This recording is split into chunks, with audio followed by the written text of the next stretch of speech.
First story. My new husband promised to gift my son a car on his 18th birthday when he really wasn't. But my delusional son believed and made a fool of himself. Then humiliated my husband at his party. So I grounded him for being ungrateful. And he left my house and is now living happily without me. And I regret how my life turned out. I 46F have been married to my husband, Rick 52M, for a little over 4 years now. Rick came into my life after I'd spent years raising my son Ethan 18M on my own following a bitter divorce from his father. Rick lost his own family in a tragic accident before we met, and I think that changed something in him. He developed this dark, dry sense of humor that not everyone gets, but it's how he copes. I've always admired that about him, how he can still laugh after everything he's been through. Ethan never really bonded with Rick. He tolerated him, sure, but I always sensed that little wall. No outright disrespect, just distance. I think a lot of it is teenage resentment. Rick has tried. He helped with homework, took him to doctor's appointments, and even taught him how to drive. But Ethan always treated him like some temporary guest in the house, never a real parent. When Ethan was 17, Rick told him he'd get him a car for his 18th birthday. Not just in passing, he said it multiple times. I know some people will jump in and say, that's a huge promise, but Rick was clear. If Ethan kept his grades up and behaved, he'd buy him a car. Rick even had him browse online listings. For months, Ethan was sending him links to models he liked. Rick asked him what color he wanted, what upgrades. They'd sit for hours looking at rims, leather seats, and aftermarket audio systems. Rick joked that it was his second project car. But Ethan believed it, and why wouldn't he? I'll admit, I got excited too. I thought it was a huge gesture. Ethan was a good kid, mostly. A little mouthy, a bit lazy around the house, but nothing awful. And Rick seemed genuinely happy doing this for him. He even opened a separate savings account, or so he told me. I never asked to see it. I trusted him. But about 2 weeks before Ethan's birthday, Rick came to me and said, I have a better idea. I asked what he meant, and he smiled. You know how Ethan's been acting like this car is the second coming of Christ. Let's give him a little dose of perspective. I rolled my eyes and laughed. What are you planning? Rick told me he was going to buy a toy car and gift wrap it. A fake out. He said he'd still get him a real car, but maybe not on the day of the party. Maybe the day after. Just to see how Ethan reacted.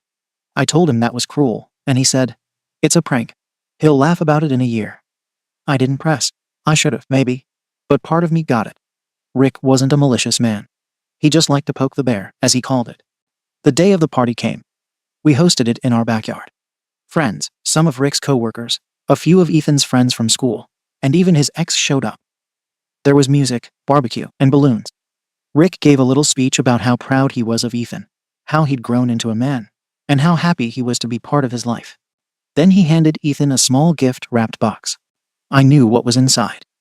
A Matchbox sports car, shiny red, probably $10. Ethan looked confused but hopeful. He peeled off the wrapping paper with everyone watching. Inside was the toy car, sitting on a bed of tissue paper. Ethan stared at it for a few seconds. Rick grinned and said, there's your car, but fully paid off, 0 emissions, doesn't even need gas. A few people laughed. Nervously. One guy let out a loud guffaw and clapped Rick on the back. Ethan didn't laugh. His face turned red. He asked, are you serious? Rick just kept grinning and said, gotcha, didn't I? Ethan looked around.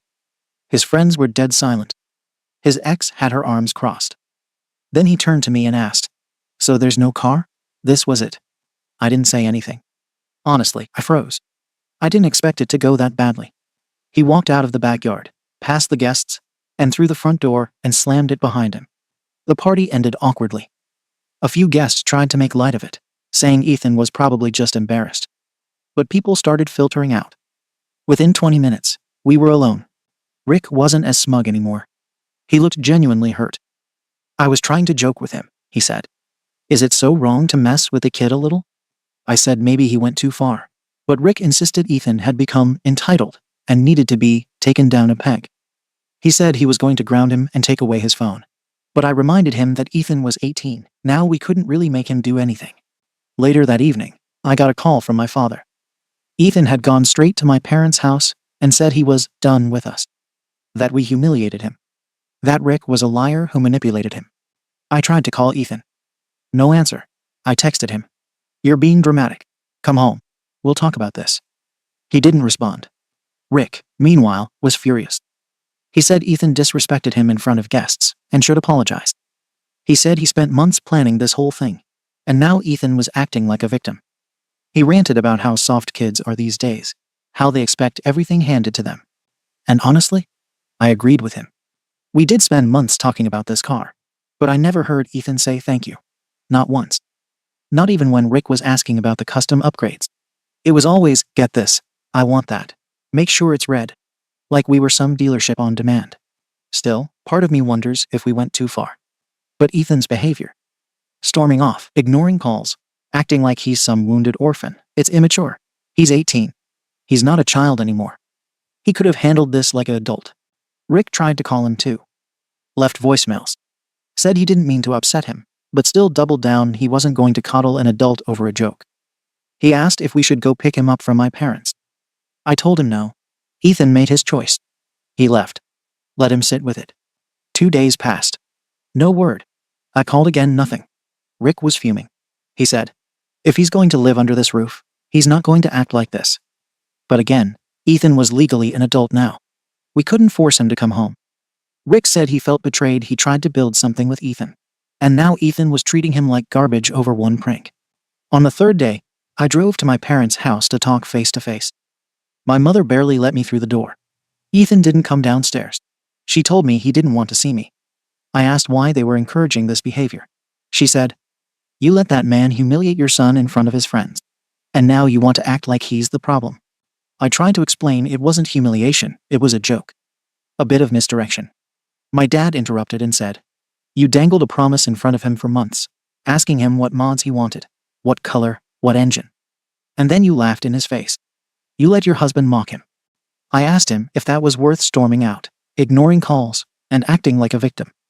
He said, it is when the people doing it were supposed to care about him. I left. I didn't tell Rick everything they said, just that Ethan wasn't ready to talk.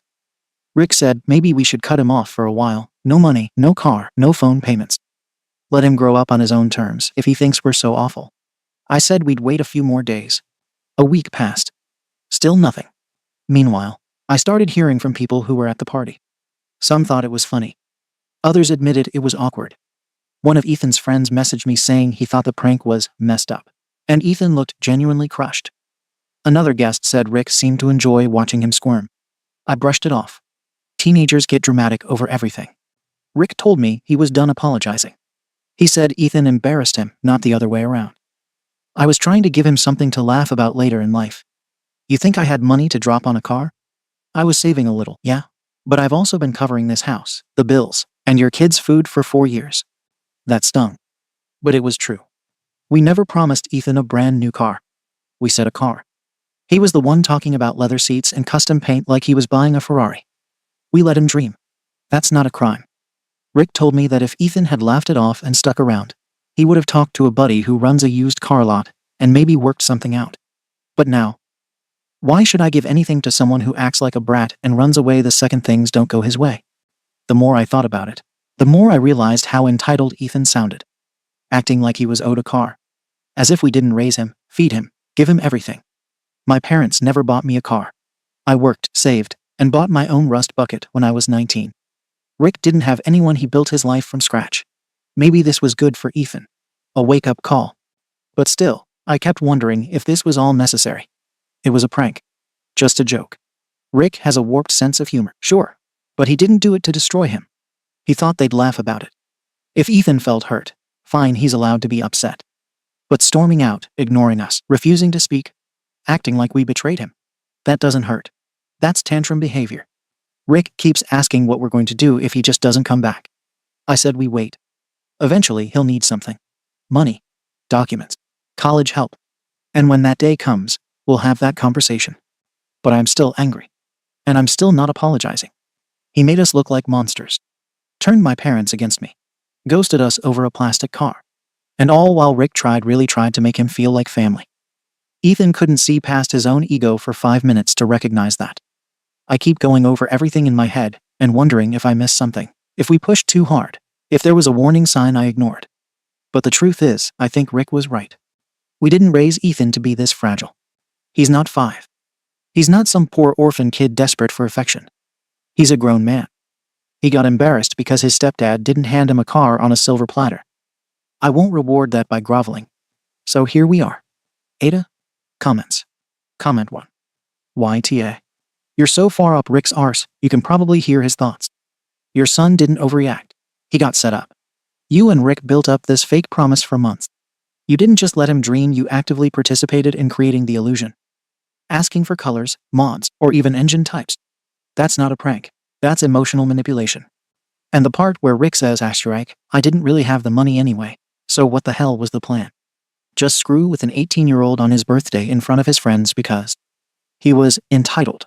Also, Rick wanted to ground a legal adult. That's some controlling, insecure energy. He's pissed because the kid didn't take his humiliation like a joke, and instead called it for what it was.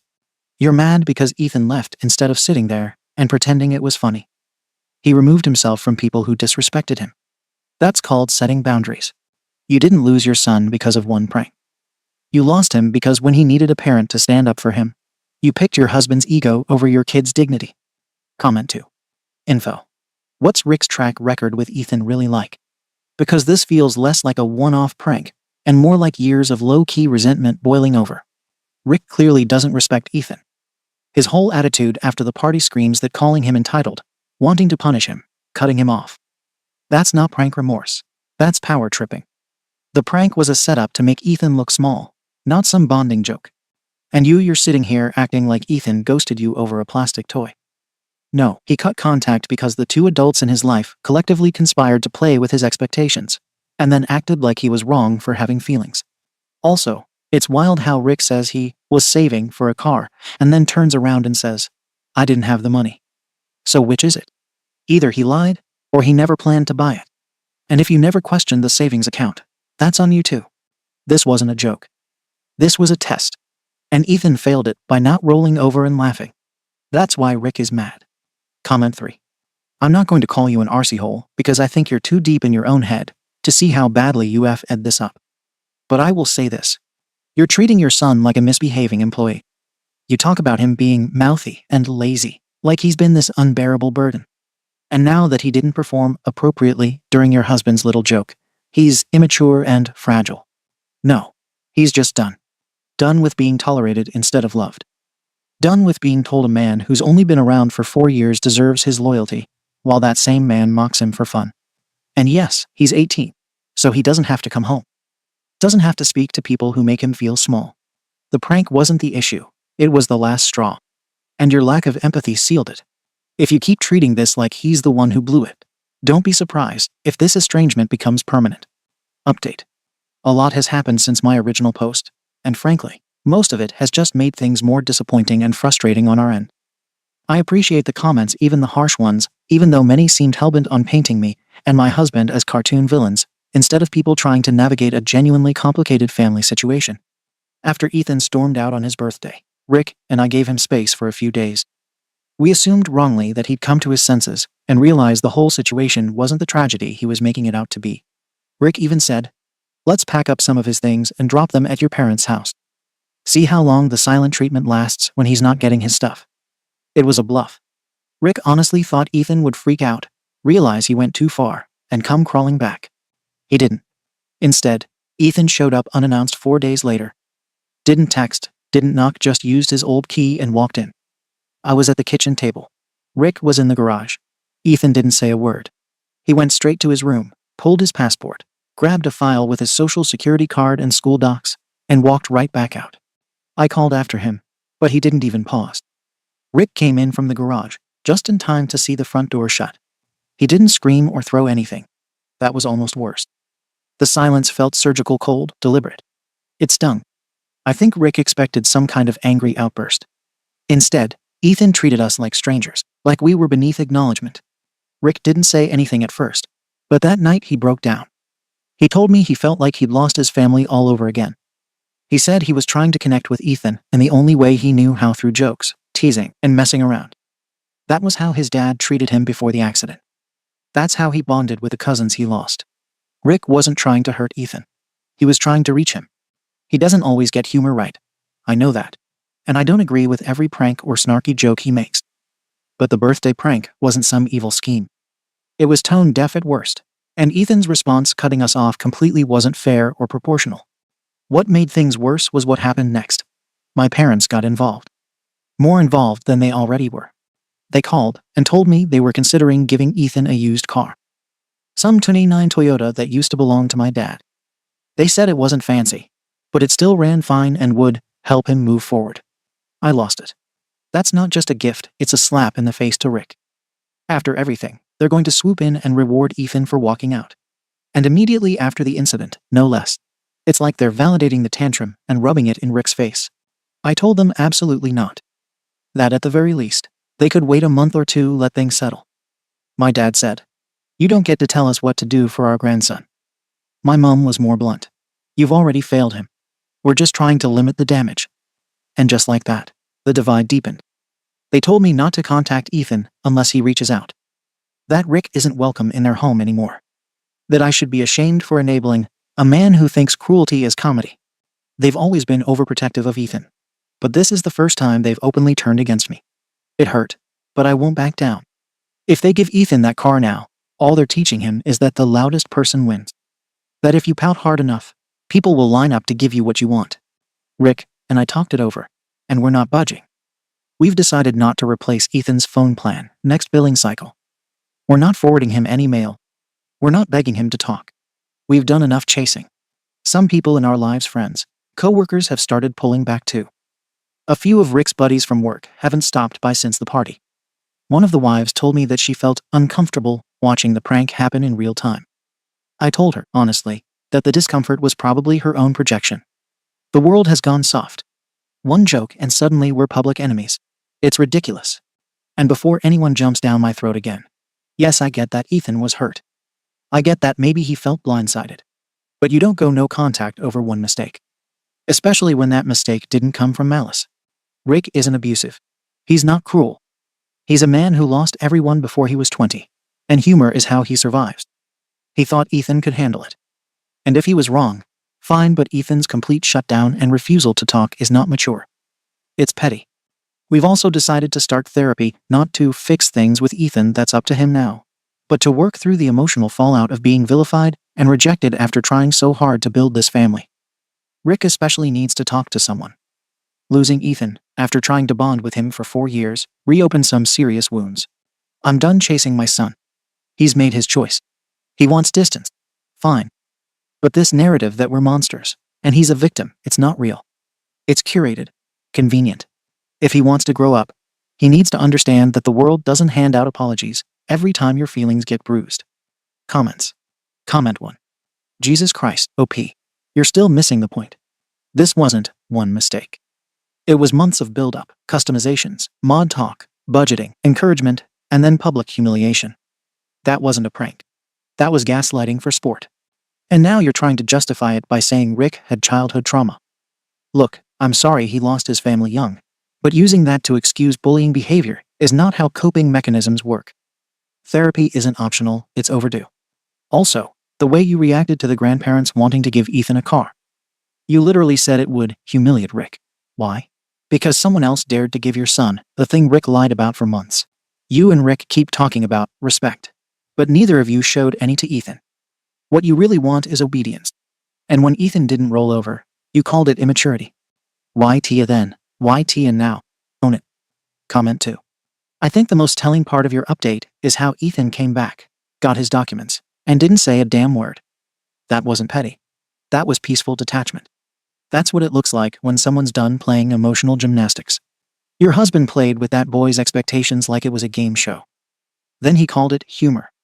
I don't know how Rick defines bonding, but if my stepdad ever pulled that SHT at my graduation party, I'd walk too. The kicker. You say Rick never really had the money. So he spent months letting Ethan fantasize about a car that never existed, and you co-signed it. Then you dropped his phone plan. As if the punishment will teach him a lesson. All that's teaching him is that his family's love is conditional. You say he chose to leave, but you guys handed him the map. Comment 3. From your update, it's clear Ethan never stood a chance. The way you describe him, it's always dismissive. Mouthy, fragile, entitled. Meanwhile, Rick's trauma gets a soft cushion and a permission slip to be an arse. Let me explain something. Childhood trauma doesn't make someone interesting. It doesn't excuse harming others. It makes someone responsible for getting help before they hurt the people around them. And your logic is so warped. Giving Ethan a used car is somehow a personal attack on Rick. What planet are you on? Your kid got lied to and embarrassed. Your parents stepped up in a way you and Rick refused to. Honestly, you didn't lose your son because of a prank. You lost him because when he finally needed you to act like a mother, you sided with a man who saw him as a punchline. Update. It's been a long time since I last posted. But after everything that's happened and not happened, I thought an update was fair.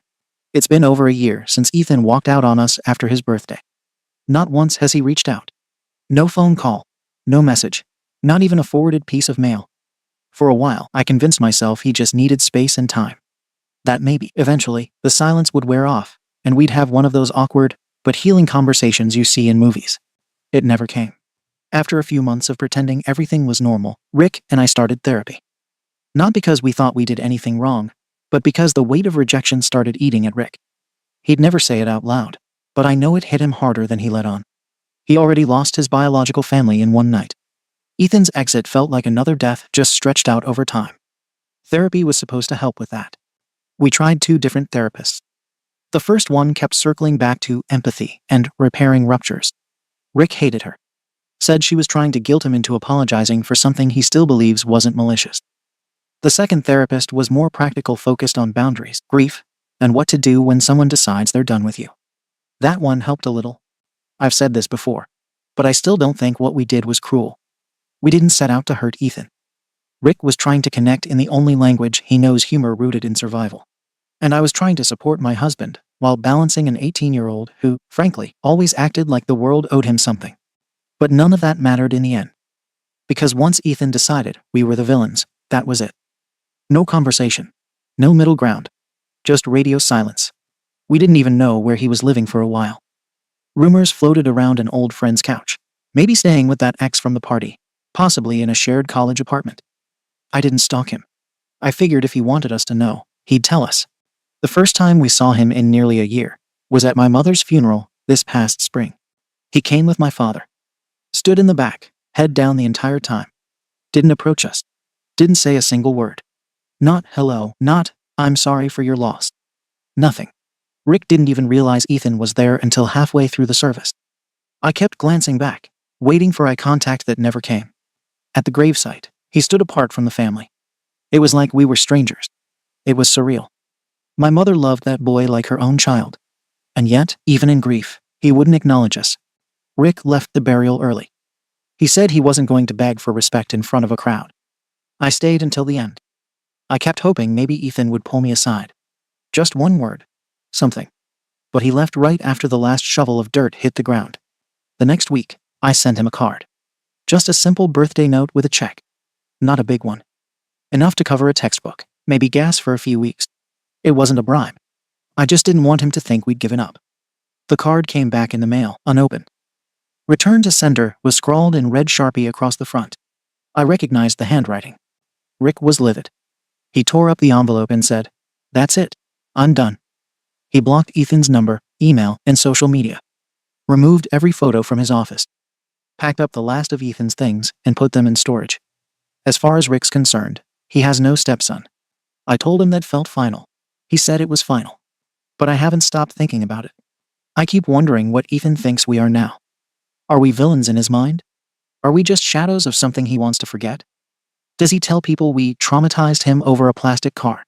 Or has he moved on so completely that we don't even register anymore? I've thought about reaching out anonymously. Not to manipulate him or trick him into talking, just to say, I still care. Even if you hate me, I care. I haven't done it yet. Part of me knows that if Rick ever found out, he'd see it as betrayal. But I also know Ethan was mine long before Rick entered the picture. That doesn't go away. I feel lost. I feel frustration. I feel disrespected. But I don't feel like we wronged him so badly that it justified total abandonment. We weren't abusive. We didn't scream or insult or harm him. We made a bad call on his birthday. That's it. A single moment, blown into a narrative I don't recognize. I'm not here to beg Reddit for forgiveness. I'm not here for sympathy, either. I just wanted to show what happens after the silence. When the dust settles and nobody comes back. When the phone doesn't ring. When the holidays pass and that extra plate never gets used. I thought time would fix it. That Ethan would grow up and realize we weren't monsters, just flawed people who made a misstep. But time hasn't softened anything. If anything, it's hardened all of us. Maybe one day he'll reach out. Maybe he won't. But for now, the silence speaks louder than anything he could say. Edit. Yes, my parents gave Ethan the old Toyota a few weeks after the fallout. I asked them to delay it out of respect for Rick. They didn't. Ethan took it and never acknowledged us. Not a thank you. Nothing. They rewarded him for cutting us off, plain and simple. Comments. Comment 1. There's something chilling about how casually you describe Rick wiping Ethan from his life. Blocked him. Took his photos down. He packed up his things like he was just a tenant who broke a lease. And you watched it happen and called it final, like it's a goddamn business transaction. I'm not even Ethan, and that update hit like a gut punch. The part that broke me.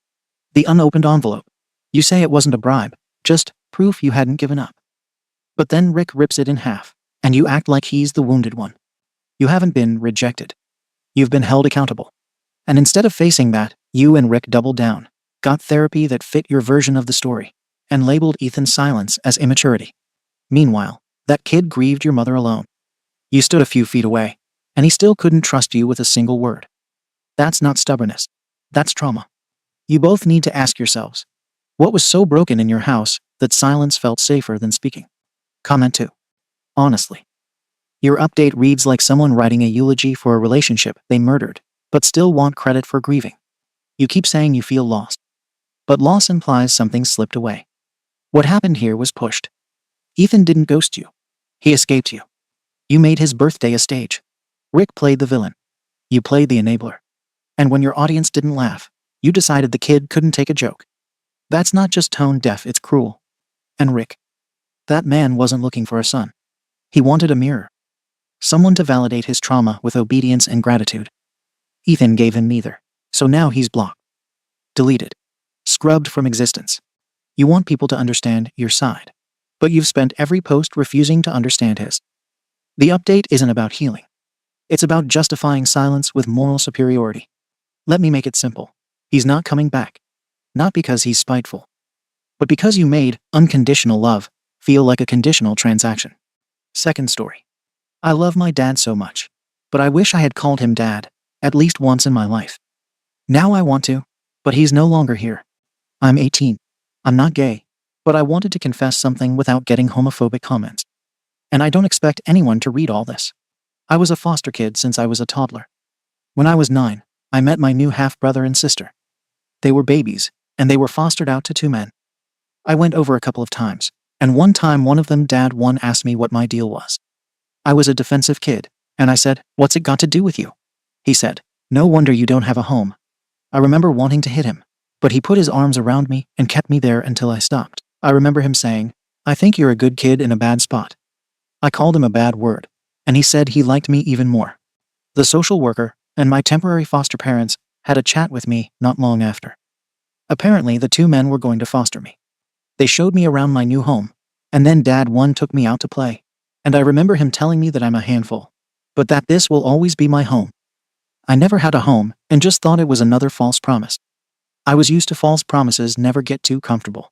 Not long after my placement, my bio father kicked up a fuss at 2 men minding his son. There was one day I was home alone with Dad 1, and my father came in and grabbed me by the arm to take me away. Dad 1 caught my father by his neck. I still remember how angry he was. He said something like, "You come near my boy again, and I'll make sure you regret it."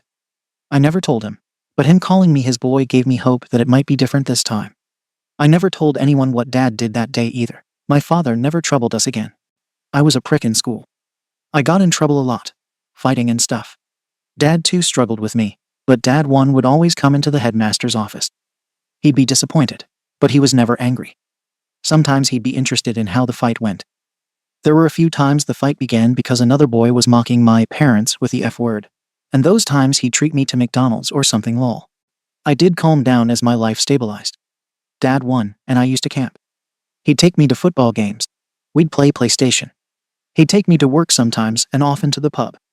I was his favorite, whereas I think Dad 2's favorite was my siblings, understandably. I can remember both Dad 1 and Dad 2 being really excited when I had my first date. Dad 1 took me shopping. Dad 2 styled my hair, And then Dad 1 unstyled my hair. The three of us stayed up late after my first date, and I spilt the tea.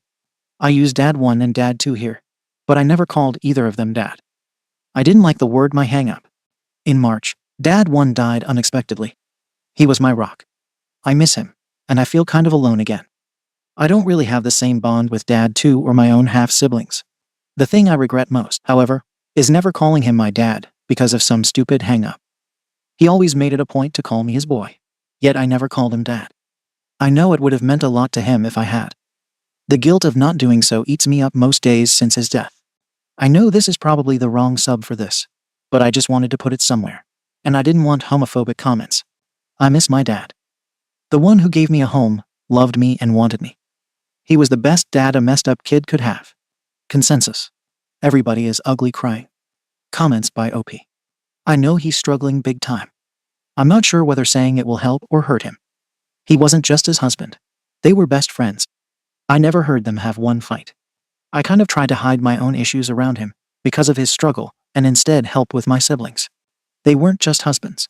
They were inseparable. He is struggling a lot, and I kind of felt like I needed to be the tough one for him and my siblings, but maybe not. I usually just cry in my room. Yesterday was the anniversary of them taking me in, so everything feels a little more raw. Yeah, it took me a while, but I did say I loved him, perhaps not as often as I should have. I said thank you a lot. On my 18th birthday, I thanked them both for what they did for me before we cheers-ed my first legal drink. I did a little speech. Dad 2 cried lol. Dad 1 put his arm around my neck and told me I'm a right softie. He and I were never the best at saying our feelings, though. I hope there is an afterlife too, and he is reading it from up there. You're right.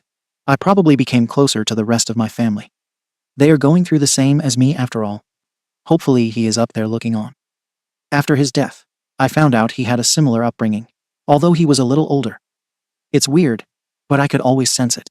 He always understood. The thing that kind of holds me together is he always called me his boy. So I assume he knew it, even if I didn't say it. Dad 2 is kind of struggling, and I didn't want to burden him. I tried being the tough one. I do love Dad 2 too. It's just a different bond. Knew what it was like to have guardians who didn't care enough to do anything with me, which made me love Dad 1 and Dad 2 even more. Despite my regret, Dad 1 has given me many great memories. Strangely, I think I've become a better brother since his death, probably to help Dad 2 more than any other reason. I think I will share it with him. I don't want him to think I don't care either. And I do love him too. I'm as grateful to him for taking me in and loving me. I should learn to cherish the one I still have. Update.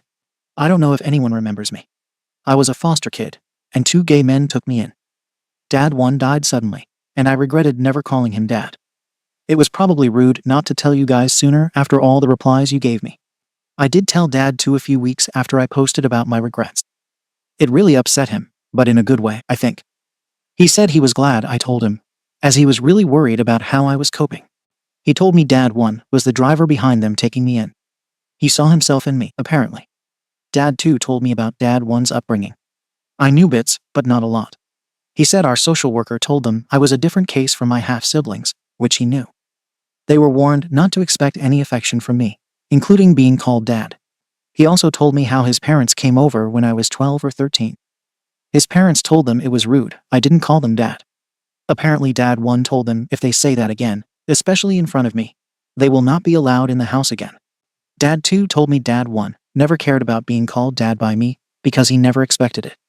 He said I went beyond Dad 1's expectations by giving him a hug now and then, and by being his best bud. He said Dad 1 and I couldn't be apart for a couple of hours without a bunch of texts being swapped, which was kind of true. I read over them sometimes. It was often stupid stuff. I'm at uni now, so we don't live together as much, but Dad 2 and I have been far closer than we ever have been. We do a lot more stuff together. Saying Dad is still a bit of a hang-up for me, but I've begun calling him Pops. I still miss Dad 1. I still cry. I'd have been nothing without him, and I'm everything because of him. I've mostly made peace with never calling him some variation of Dad. I can't change what I didn't say. If there is an afterlife, it'll be the first thing I'll say to him as we sit down to a game of PlayStation. Anyway, I've brought down the mood enough. But thanks for the encouragement. I'm very glad I made the original post. Thank you for watching the video. If you are interested in listening to these kinds of stories, we've got more in store for you. Simply subscribe to our channel, hit the like button, and share it with your friends.